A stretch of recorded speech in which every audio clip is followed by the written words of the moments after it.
కార్మికులను వరదయపాలెం ఎస్ఐ మల్లికార్జున సన్మానించారు। ఈ సందర్భంగా ఆయన మాట్లాడుతూ పారిశుధ్య కార్మికులు లేకపోతే సమాజం మొత్తం రోగాల కుంపటిగా మారిపోతుందని అన్నారు। పారిశుధ్య కార్మికులతోనే సమాజం సుభిక్షంగా ఉంది। మనం పనికిరాదని పడేసే చెత్త చెదరం వారి చేతులతో ఎత్తి పరిసర ప్రాంతాలను శుభ్రపరిచి నివాస గృహాల నుండి వీధుల వరకు ఎల్లప్పుడూ మనం ఆరోగ్యంగా ఉండేటందుకు వారు చెత్తను ఏరవేసి పరిసరాలను శుభ్రంగా ఉంచి వారు చేస్తున్న వృత్తికి సలాం చేయాలన్నారు।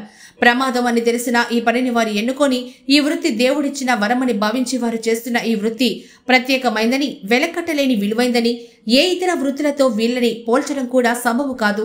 సమాజ శ్రేయస్సులు, ప్రజల ఆరోగ్యం కోసం తమ ఆరోగ్యాన్ని సైతం లెక్క చేయకుండా వృత్తినే దైవంగా భావించి వీరు అపరిశుభ్ర ప్రాంతాలను శుభ్రపరిచే క్రమంలో తమ శరీరాలను అపరిశుద్ధ మురుగునీటి గుంటల్లో దిగుతూ శుభ్రపరుస్తూ వారు చేసే పని నిజంగా అన్ని సేవల్లో అత్యుత్తమమైన మొదటి సేవ అనక తప్పదని తెలిపారు।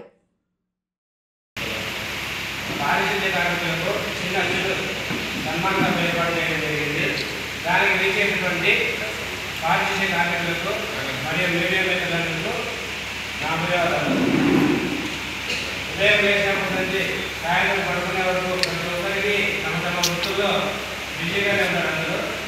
అలాంటి కార్యక్రమాల్లో మనం నిర్వహించే క్రమంలో మనం చేసేటువంటి కార్యక్రమాల మూలంగా ఏర్పడేటువంటి చెత్తతో పాటు మనం ఉదాహరణ పరిస్థితి, అలాంటి వారికి మన ఇంట్లో మన చెత్తని మనం తీసివేయడానికి ఎంతో నమ్మకం ఈ క్రమంలో అలాంటి దాన్ని వృత్తిగా వేసుకొని మన దైనందిన జీవితంలో ఎంతగానో మన యొక్క పారిశుధ్యాన్ని పాల్గొన్నటువంటి ఈ కార్యక్రమాన్ని గుర్తించుకోవడానికి ఈరోజు